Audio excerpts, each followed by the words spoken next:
नमस्कार दोस्तों, जय जोहार। मैं कौशल तिवारी और बिहनिया संझा में आपका स्वागत है। लोकसभा चुनाव में मचे घमासान के बीच छत्तीसगढ़ के 11 सीटों में दोनों ही दलों ने यानी भारतीय जनता पार्टी ने और कांग्रेस ने सभी सीटों पर अपने प्रत्याशी की घोषणा कर दी है। छत्तीसगढ़ में 3 चरणों में चुनाव होना है, जिसमें से पहले चरण में धूर नक्सली क्षेत्र माने जाने वाले बस्तर में होना है। छत्तीसगढ़ में 11 लोकसभा क्षेत्रों में सबसे बड़े क्षेत्र बस्तर में भारतीय जनता पार्टी ने अपनी पूरी ताकत झोंक दी है। ये ताकत क्यों झोंक दी है? बस्तर भारतीय जनता पार्टी के लिए जीतना क्यों जरूरी है, यह हम बताएं उससे पहले बस्तर पर एक नजर डाल लेते हैं या बस्तर को समझने की कोशिश करते हैं। महाराजा प्रवीर भंजदेव बस्तर के आदिवासियों के लिए एक समय भगवान माने जाते थे और सत्ता से सीधी टकराहट की वजह से उनकी हत्या भी हुई। उसके बाद आदिवासी संभल नहीं पाए, लगातार दंश झेल रहे हैं सत्ता की करतूतों की या फिर सत्ता की उपेक्षा का।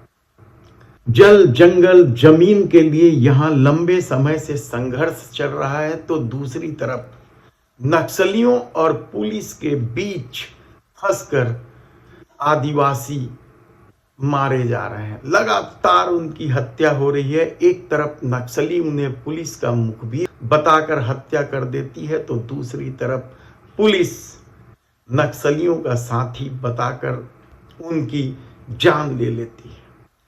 कई फर्जी मुठभेड़ के बीच बस्तर में लोकसभा का चुनाव लगातार हो रहा है, यानी दूसरे क्षेत्रों की तरह ऐसा कभी नहीं हुआ कि बस्तर में चुनाव न हुआ। राज्य बनने के बाद नक्सली आतंक खूब बढ़ा और डॉक्टर रमन सिंह के सरकार के दौरान तो कांग्रेस के एक बड़े नेताओं को ही नक्सलियों ने गोली से भून दिया। विद्याचरण शुक्ल, महेंद्र कर्मा, कांग्रेस के प्रदेश अध्यक्ष नंद कुमार पटेल, उनके पुत्र सहित 2 दर्जन लोगों की नक्सलियों ने झीरम घाटी में हत्या कर दी थी। यह राजनीतिक साजिश भी मानी गई और जब भारतीय जनता पार्टी के 15 साल की सत्ता के बाद कांग्रेस सत्ता में लौटी थी, तो भूपेश सरकार ने झीरम घाटी की फिर से जांच भी शुरू कर दी थी, लेकिन परिस्थितियां बदल गई और फिर भारतीय जनता पार्टी की सरकार है, विष्णुदेव साय की सरकार है, डबल इंजन की सरकार है। ऐसे में झीरम घाटी का सच क्या है यह कभी पता चल पाएगा, कहना मुश्किल है। राज्य बनने के बाद बस्तर में यदि शुरुआती दौर में देखा जाए तो बलीराम कश्यप, जो बस्तर का शेर कहलाते थे, उनका लोकसभा क्षेत्र में कब्जा था। 2004 में भी वे जीते, 2009 में भी जीते। 2004 में उन्होंने मनकूराम सोढ़ी को हराया था। मनकूराम सोढ़ी यानी बस्तर में एक समय कांग्रेस का झंडा उठाने वाला वह शख्स जो लंबे समय तक बस्तर लोकसभा क्षेत्र से जीतते रहे। उसके बाद 2009 में बलीराम कश्यप ने मनकूराम सोढ़ी के पुत्र शंकर सोढ़ी को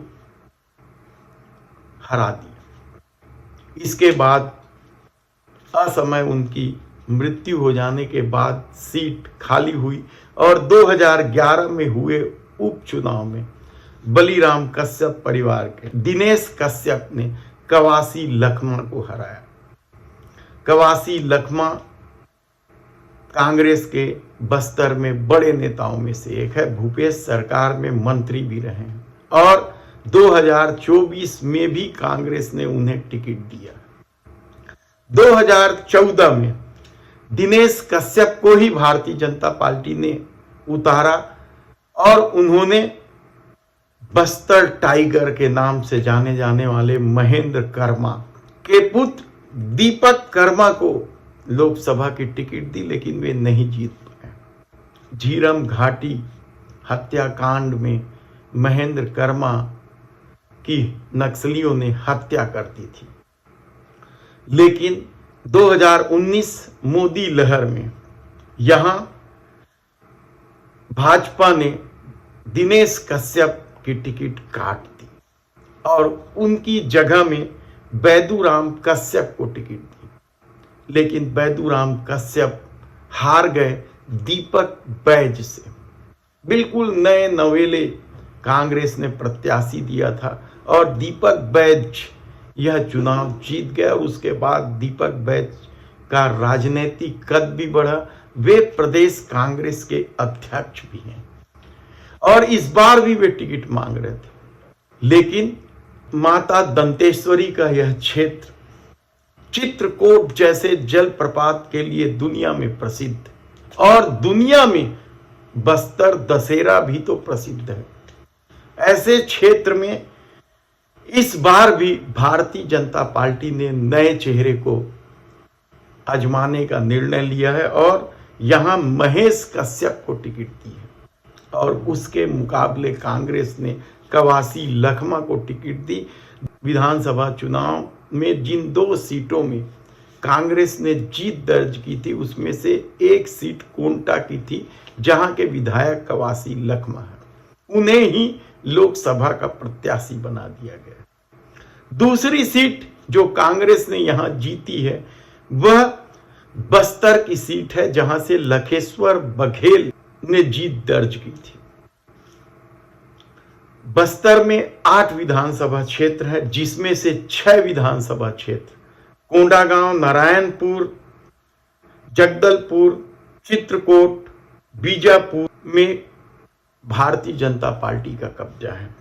कोंडागांव में लता उसेंडी विधानसभा का चुनाव जीती तो नारायणपुर में केदार कश्यप, जगदलपुर में किरण सिंह देव, बीजापुर में विनायक गोयल, दंतेवाड़ा में चैतराम अटामी। ये भारतीय जनता पार्टी ने इन 6 सीटों पे जीत दर्ज की है और संयोग की बात तो ये है कि बस्तर से ही भारतीय जनता पार्टी ने प्रदेश अध्यक्ष बनाया है किरण देव को। ऐसे में भारतीय जनता पार्टी और किरण सिंह देव के लिए बस्तर प्रतिष्ठा का प्रश्न बना हुआ। प्रतिष्ठा का प्रश्न तो मुख्यमंत्री विष्णुदेव साय के लिए भी है, क्योंकि वे आदिवासी समाज से आते हैं और बस्तर आदिवासी सुरक्षित सीट है, आदिवासियों की बहुतायत है। ऐसे में बस्तर में मुकाबला बेहद ही रोमांचक है। कवासी लखमा जीतेंगे या महेश कश्यप जीतेंगे? कवासी का कमाल होगा या कश्यप का कमाल होगा? लखमा लाल होंगे या महेश की मात होगी? कहना बेहद मुश्किल है, लेकिन बस्तर में जो परिस्थितियां बन रही हैं, खासकर महालक्ष्मी नारी न्याय गारंटी योजना को लेकर कवासी लखमा ने जिस तरीके से गांव-गांव में गरीब महिलाओं से फॉर्म भराकर उन्हें 1 लाख रुपए साल में दिलाने का वादा कर रहे हैं, फॉर्म भी भरा रहे हैं, महिलाओं की भीड़ भी जुट रही है इन फॉर्म को भरने के लिए।